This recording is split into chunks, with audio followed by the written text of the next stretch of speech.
let's transition to family. Because I was on my way home the other day, and I'm in Denver and have a really beautiful drive on the way home. It's mountainous, and I just turned off the music, and I was just thinking.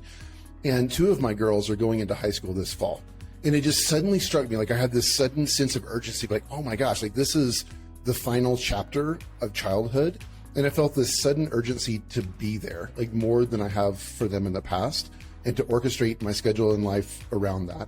But anyway, I'm curious, like, how do you reconcile, like, there is that weight of responsibility at work, but you're a mom. Oh, goodness. I feel like anything I say, I'm going to be a hypocrite, because, like, I feel the same way. Like, I feel like it's never enough. Join the club. You know, I think that's part of it. When you care, that's what happens. Of course. You know?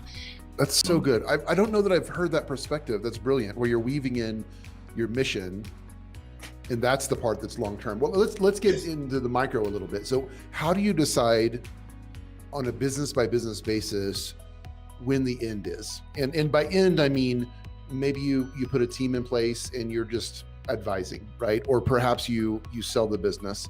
Like, how do you decide that on a per business level when it's time to do the next thing? Well, I haven't gotten there yet. To be honest, Jim. I haven't. So I wouldn't be seeing this out of experience, unless I've done a couple of ventures that failed or didn't quite take off, and I had to move on. So maybe if I talk from that experience, I wouldn't answer this question from a perspective of success, where it succeeded and I had to leave it and then move on to something else. So I don't have that perspective yet. But for the things that fail, it pretty much is obvious when to move on. Because if it's not working, you got to.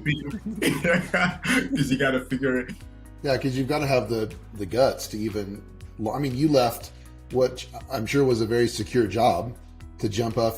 I mean, like, I can relate to that because, you know, I did the same thing a little over a year ago, and I've done it more than once. So it's like, it takes some guts to do that. You're 8 years old and you had an interest in building a tech. I mean, like, never have I ever met in 8 years. You want to be fireman, you know, like a ballerina or a, you know, whatever. Like, I'm not, like, I want to own a tech company. I was a weird kid, I guess. Honestly, my therapist. So I've been doing therapy for a good number of years, and I strongly encourage it to a lot of people. And I'm a huge advocate for it, where at TestBox, we actually will, part of our benefits package is we will pay for people's copay for any mental health therapy services that they're doing.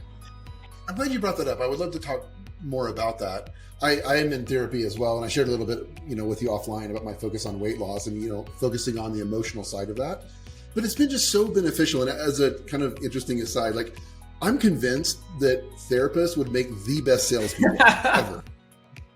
I'd love to break that down a little bit more. Like, what do you find brings you joy in this on a day-to-day basis? I think it's the problem solving. It's every day it's something different. It is, I have to go out and say, okay, what needs to, you know, have a structure to my day, of course, and have all of these meetings, you know, lined up. But it's really, you know, the in-between points where there's not structure, and it's, okay, well, what now? What this? What next? Go out and creating, you know, the marketing materials and documentation, things that I never really envisioned, like the hats I never really envisioned I had to wear, and kind of filling in those gaps is what's fun. It's, you know, figuring it all out on the fly is kind of what I enjoy. Yeah. It's interesting.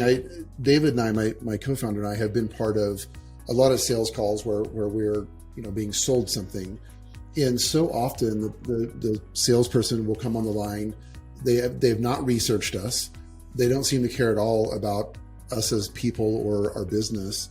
That was awful. You know, it's like, it just feels icky. Absolutely. Like, a lot of salespeople are, you know, driven by fear, or just like, you know, they follow the scripts without thinking. Well, like, people want to buy, don't want to be sold to, right? So, yeah. Well, Rich, we need to land this plane, pun intended. I think the time is here. I want to ask you one more question. This is along the lines of what we talked about, but if you could distill down advice for 25-year-old Rich, what would you tell yourself if you could flash back and advise yourself? Oh man, there'd be so many things. Buy Bitcoin. You can hear my kids next door. I have two young ones, and Oh, I love it, man.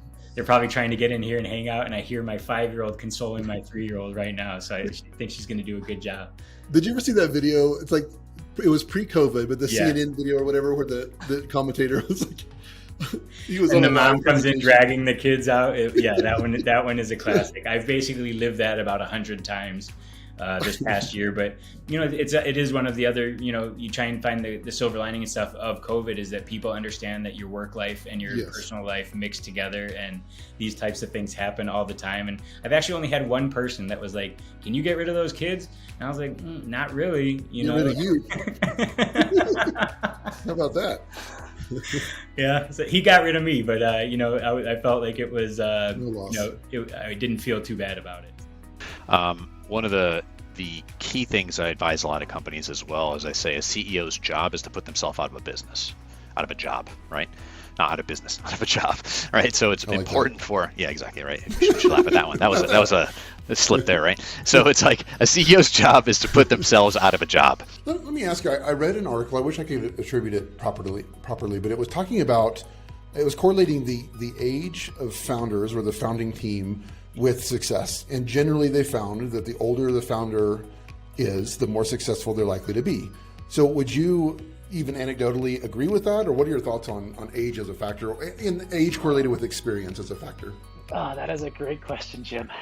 And I wish I knew the answer to it. I'm curious. So when you came to Berkeley, it looks like you have a Master of City Planning and Urban Planning. So did you intend to be entrepreneurial when you started at Berkeley, or did this just kind of work out that way?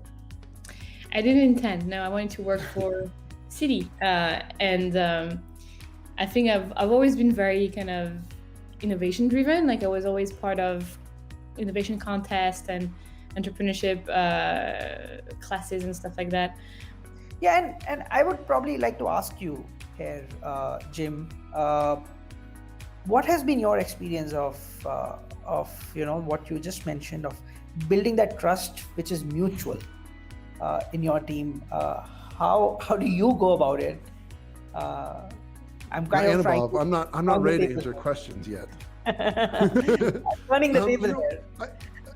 It's for me, it's a constant maturing process, and I am regularly embarrassed when I think of my younger self not that I've got this figured out, but when I think about the way I used to do things. I'll give you an example. One of my early businesses, I was a partner in a business called Wet Shave Club, which is a subscription box business, and very small. And my wife and I and my kids were packaging up these shaving boxes in our garage, and I was just ridiculously specific on how I wanted the tape. And my wife was helping me. At some point, she's like, "Jim, I'm done with this. Look, these are not going to be perfect. They're going to get shuffled around in the shipping process. It doesn't matter if the tape is half an inch here. Stop. Like, I'm a human being. I have my own mental faculty. I can think." And I'm embarrassed by that. But it's like, thankfully, I'm not that guy anymore. But I think back to times like that, and I think, golly, and that it prevented me from moving quickly.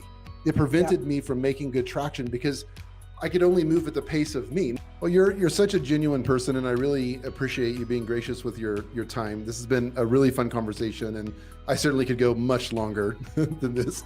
Maybe next time I'm in India, we'll get together for a cup of coffee.